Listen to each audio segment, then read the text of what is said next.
Chandrakala cinema సిరీస్లతో తమిళంతో పాటు తెలుగులో కూడా హిట్ సినిమాలు రూపొందిస్తున్నారు ప్రముఖ తమిళ దర్శకుడు సుందర్సి. ఈ ఫ్రాంచైజీలో రూపొందిన తమిళ చిత్రం అరణ్మనై 4. ఈ సిరీస్లలో ఇప్పటి వరకు 4 చిత్రాలు వచ్చాయి. ఈ 4వ చిత్రాన్ని తెలుగులో బాగ్ పేరుతో డబ్ చేసి థియేటర్లలో విడుదల చేశారు. విడుదలైన మొదటి ఆటకే హిట్ టాక్ తెచ్చుకుంది. ఈ సినిమాలో తమన్నా, రాశిఖన్నా ప్రధాన పాత్రలలో నటించారు. అయితే ఈ రోజు ఓటీటీలో విడుదలైంది. ఈ చిత్రం ఎలా ఉందో ఇప్పుడు మనం రివ్యూలో చూద్దాం.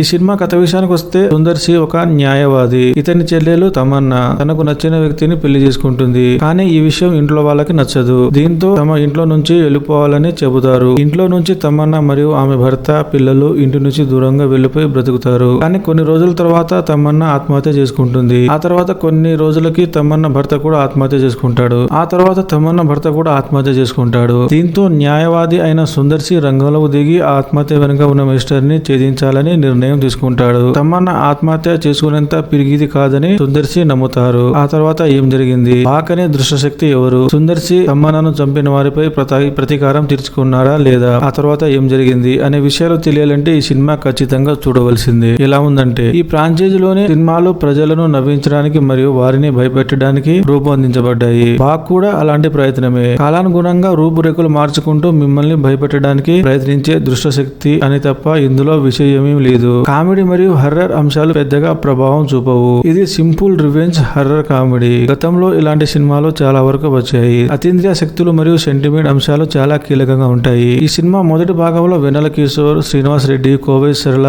గ్యాంగ్ నేపథ్యంలో వచ్చే సన్నివేశాలు ఒక్కొక్కసారి నవ్విస్తాయి. సుందర్సి తన సోదరి మరణానికి గల కారణాలు ఎలా పరిశోధిస్తాడు అనేది కథను ఆసక్తికరంగా చేస్తుంది. మొత్తం మీద ఈ సినిమా చూసిన ప్రేక్షకులకి కొంతమేర మెప్పించిందనే చెప్పాలి. ఎవరు ఎలా చేశారంటే, ముందుగా ఈ సినిమాలో మనం మాట్లాడుకోవాల్సింది సుందర్సి గురించి. ప్రతి ఫ్రాంచైజ్ లో లీడ్ రోల్ లో పోషిస్తూ వస్తున్నారు సుందర్సి. గత సినిమాలాగే ఈ సినిమాలో కూడా ఒక పవర్ఫుల్ పాత్రలో నటించి మెప్పించారు. తమన్నా, రాశిఖన్నా తదితరులు తమ పరిధి మేరకు నటించి మెప్పించారు. మిగతా నటులు కూడా ఉన్నంతలో బాగానే చేశారు అనిపిస్తుంది. ఇక టెక్నికల్ విషయానికి వస్తే నిర్మాణ విలువలు బాగున్నాయి. సినిమాటోగ్రఫీ చాలా బాగుంది. బ్యాక్గ్రౌండ్ మ్యూజిక్ ప్రేక్షకులను అక్కడక్కడ భయపెట్టే విధంగా ఉంది. చివరి మాట, పాత సీసాలో కొత్త సారా అన్నట్టు ఉంది ఈ సినిమా.